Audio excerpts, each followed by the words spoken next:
The term ideal week was made popular by Michael Hyatt and his team over at Full Focus. It's a concept that allows you to structure your week in such a way that you get things done at the proper time so that nothing falls through the cracks. In my coaching and consulting, I like to take it a step further. Today, we're going to talk about what I call the ideal week plus.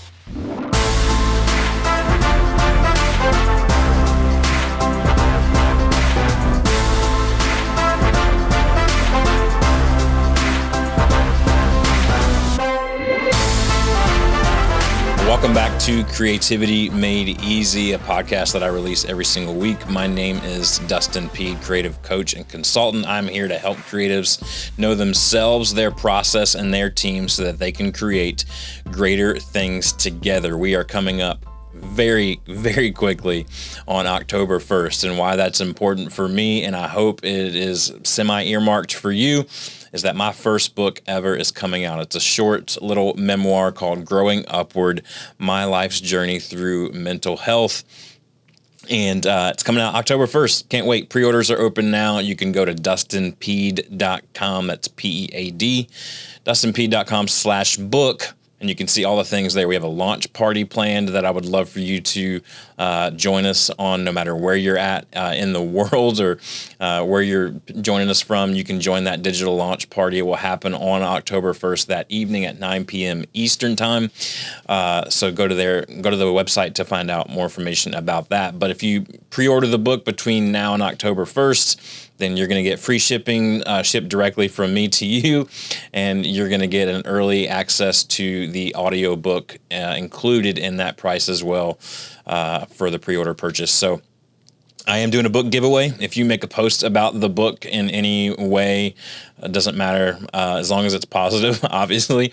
You make a post about the book coming out on October 1st and tag me in it. Every time you do that, you'll be entered into a chance to win a free pre-order. So yeah, do that. Would love for you to do that, to pick that up. Appreciate everybody's support so far on this journey. It's been incredible. And we're just getting started. I'm so pumped about this journey of releasing this book to you guys. So before we get in to today's episode, again, just remind you, if you're listening on an audio podcast platform, I would love for you to leave a 5-star rating and review. If you're watching this on YouTube, I'm glad that you're here. Go ahead and hit that thumbs up button, subscribe, ring the bell, all those types of things. Lastly, you can find me on social media at Dustin Peed, Instagram, YouTube, Facebook, and LinkedIn. All right, let's get into it. Today, we're going to talk about this thing I call the Ideal Week Plus. Now, this is not like a trademark thing. I fully want to give credit to the Ideal Week, to Michael Hyatt and his team over at Full Focus, but I've gathered some things along the way and started to kind of put together definitely 100% what they do with the Ideal Week, but then I kind of take it a couple of steps further with some other things that they've probably used as well, and that I've certainly used every day in my life. So the first thing I like to do, if you're interested in just kind of knowing what the Ideal Week is, let me just tell you straight up. So Ideal Week is something that Michael Hyatt and his team formed over at Full Focus. If you use the Full Focus journal like I do every single day or every single week, you know that the Ideal Week is basically for you to be able to kind of put blocks of time in your week to say, look, this is ideal. It's hardly ever going to happen exactly this way, but if I could kind of plan out my ideal week to get the most efficiency out of my week, this would be the week that I would plan. So thus the term, the Ideal Week. But I like to take it a step further in a couple of different ways. First way I like to do that is to implement Carey Nieuwhof's lesson from his book, At Your Best. In the book, he refers to these things called energy zones, which I believe I've done a podcast on that as well. But the long story short is that each of us have green, yellow, or red energy zones throughout the day.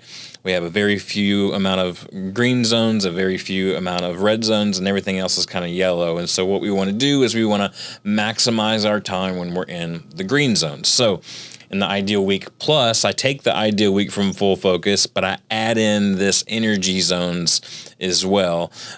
So I start with a list of all the responsibilities that I have and the number of hours that I need to dedicate to those things. I just kind of write all those things down on a list. Now, this is where I bring in yet another resource, Dan Martell's Time and Energy Audit from Dan Martell's book, Take Back Your Time.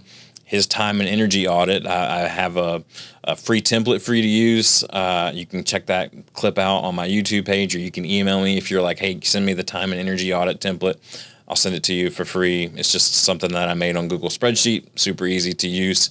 So in that, you can kind of put in all of the, it's an audit. It is what it says it is, right? It's a time and energy audit. So every 15 minutes throughout your work day for a couple of weeks, you're basically journaling and notating what you're doing, what value it brings, and if it gives you energy, right? If it kind of fills you up, or if it drains you, if it takes energy away from you. So then you can kind of step back and see, well, there's some things that I need to get rid of, things I need to stop doing, things I need to lean into more, that kind of assessment situation. So I'll take a kind of all the things that I know that I need to do first. I'll also compare it with the time and energy audit, and we'll start to look at, going back to Carey Nieuwhof, we'll start to look at energy zones. So which time of day are you at your best or your sharpest mentally? For most people, Carey Nieuwhof will say most people they thrive, their green zones fall somewhere between 7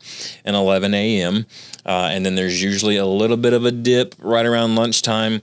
Then there might be a little bit more of green zone time shortly after lunch. And then we start getting yellow and sluggish mentally at our best. And then usually by the end, towards the end of the workday, it's pretty red, meaning that like, hey, outside of me doing something physical, that don't ask me to do anything that's going to bring mental energy. That's why a lot of people don't schedule meetings at the end of the day, or they shouldn't schedule meetings at the end of the day, is because mentally they're typically not at their sharpest, and meetings usually require a lot of mental energy.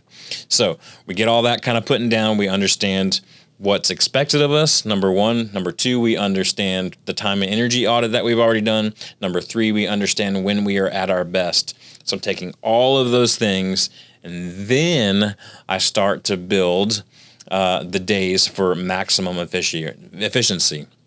Or, as Michael Hyatt calls it, the ideal week. That's when I start doing that. So if you know that you need a half day each week to write, then add that in. This portion of the exercise allows you to kind of reevaluate your priorities when you put everything down. Not everything that you think needs to be done each week actually needs to be done. Something else I like to do to take it further, I've been doing this for years and years and years, is I like to create themed days. For example, today is Tuesday that I'm recording this. I like to create content on Tuesdays. Mondays are typically a little bit more admin days where I'm kind of catching up and kind of getting everything squared away, following up with people and clients and things like that I need to. Tuesday is a day that I love to create content. Wednesday and Thursday are usually more meeting heavy days, and Friday is kind of like I kind of save it for like a catch-all of anything that I missed throughout the week. So I theme my days. So theme days help me create my ideal week and know exactly where I need to do the things that I need to do. Last thing I do not ignore this, because again, as we talked last week's episode, if you don't make time for it, it won't happen.